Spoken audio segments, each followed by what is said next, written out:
दहशतगर्दों की गिरफ्तारी के बाद अब दहशतगर्दों के खिलाफ मासबंदी की जा रही है और मजबूत इसी के तहत दिल्ली पुलिस की तरफ से आज बुलाई गई एक आला सतही मीटिंग है। थोड़ी देर में मीटिंग शुरू होगी। मीटिंग में 11 रियासतों के एटीएस चीफ शामिल होंगे। दिल्ली पुलिस हेडक्वार्टर में ये मीटिंग रखी गई है। मीटिंग में रॉ, आईबी, मिलिट्री, इंटेलिजेंस के ऑफिसर भी शामिल होंगे।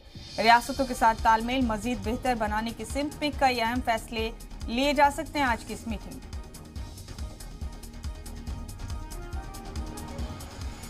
बड़ा अपडेट दे रहे हैं आपको। दिल्ली पुलिस हेडक्वार्टर में आज एक अहम मीटिंग मुनक्किद की गई है जिसमें कई रियासतों के एटीएस चीफ शामिल होंगे। रियासतों के बीच मजीद बेहतर ताल्लुकात और तालमेल बनाने के लिए ये मीटिंग रखी गई है। आपको बता दें कि करीब 6 दहशतगर्दों की गिरफ्तारी के बाद ये काफी आला सतही मीटिंग है। शुएब रजा हमारे साथी फोन लाइन पर मौजूद है तमाम अपडेट लेकर। शुएब, आज सिक्योरिटी निजाम के हवाले से और एटीएस चीफ्स के साथ दिल्ली हेडक्वार्टर में, पुलिस हेडक्वार्टर में अहम मीटिंग मुनक्किद की गई है। काफी आला सतही मीटिंग है। किस वक्त ये मीटिंग होगी शुएब, क्या इसका एजेंडा है, जरा तफसील से बताएं। बिल्कुल मुमताज, देखिए अभी 10 बजे का और एटीएस जो चीफ है करीब 11 राज्यों से जो अलग अलग एटीएस, खासतौर पर हमने देखा कि एटीएस का जो काम रहता है, चाहे वो आतंक से जुड़े हुए मामले हो या दूसरे मामले हो, इसमें एक कम्युनिकेशन बना रहे, आपस में जो भी इंफॉर्मेशन है वो एक दूसरे को दी जाए और एक तरीके से मजबूती के साथ सभी जो राज्यों की एटीएस है वो मिलकर काम करें। इन तमाम चीजों को लेकर इसमें चर्चाएं होनी है। ये चीज भी हमने देखी है कि चाहे यूपी एटीएस हो या दूसरी जो स्टेट की एटीएस टीमें हैं, उसमें लगातार पिछले कुछ दिनों में जिस तरह से कार्रवाई की है, अभी आपने देखा कि दिल्ली में जिस तरह से स्पेशल सेल ने कुछ जो संदिग्ध आतंकी थे उनको पकड़ा और यूपी एटीएस भी उनके साथ काम करती नजर आई, बड़ी क्लोज एक तरीके से। तो उसमें भी कहीं ना कहीं एटीएस का जो काम है वो दिखा।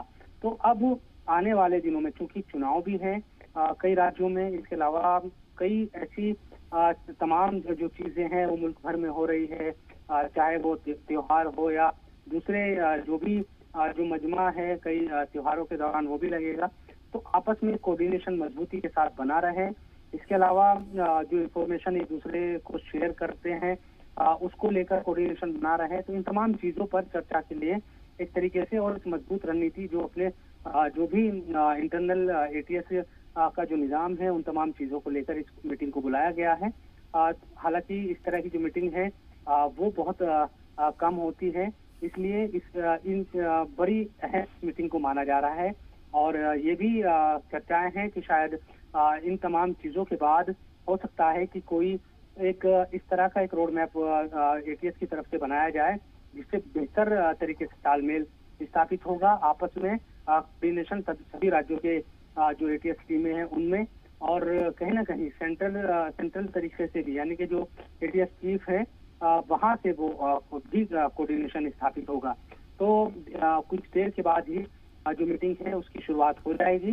तमाम जो एटीएस से जुड़े हुए अलग अलग राज्यों के जो टॉप जो कॉप्स है, यानी कि जो उनके अफसरान हैं वो पहुंच चुके हैं और कुछ देर के बाद ही इस मीटिंग की शुरुआत हो जाएगी। उनका बताया जा रहा है 11 रियासतों के एटीएस चीफ इस मीटिंग में शामिल होने वाले हैं। शुएब, बिल्कुल, देखिए 11 जो स्टेट हैं उनके एटीएस चीफ इसमें शामिल होंगे और फिर यहाँ दिल्ली में चूंकि हो सकता है कि दूसरी जो एजेंसीज है, क्योंकि एटीएस का जो स्टेट में काम है हम देखते हैं कि नेशनल लेवल पर एनआईए और दूसरी जो एजेंसीज है वो काम करती हैं और कई तरह के हम देखते हैं कि कभी जो टेरर जो मॉड्यूल का खुलासा होता है अलग अलग, तो उसमें स्टेट एटीएस के साथ साथ एनआईए और दूसरी एजेंसियां भी कई बार आपस में कोऑर्डिनेशन करती है। तो केंद्रीय एजेंसियों के साथ कैसे तालमेल हो बेहतर तरीके से, और कहीं भी जब कोई इनपुट मिले, कई बार ऐसा होता है, अभी जो संदिग्ध जो आतंकी पकड़े गए हैं मुमताज, उसमें महाराष्ट्र एटीएस का भी रोल था, यूपी एटीएस का रोल था, दिल्ली में स्पेशल सेल का रोल रहा। तो सभी एक तरीके से जो टीमें हैं वो साथ मिलकर काम करती नजर आई। तो इस कोऑर्डिनेशन को और बेहतर बनाया जाए, इन तमाम चीजों को लेकर भी इस मीटिंग में कहीं न कहीं चर्चाएं होगी और केंद्रीय एजेंसियों से किस तरह से तालमेल स्थापित हो, उनके साथ कैसे बेहतर तरीके से चीजें स्थापित की जाए, उसको लेकर भी चर्चा होने की पूरी उम्मीद है। उनका बहुत शुक्रिया शुएब आपका, फिर आपसे तफसीलात लेंगे इस मीटिंग के बाबत। फिलहाल आपका बहुत शुक्रिया तमाम अपडेट देने के लिए।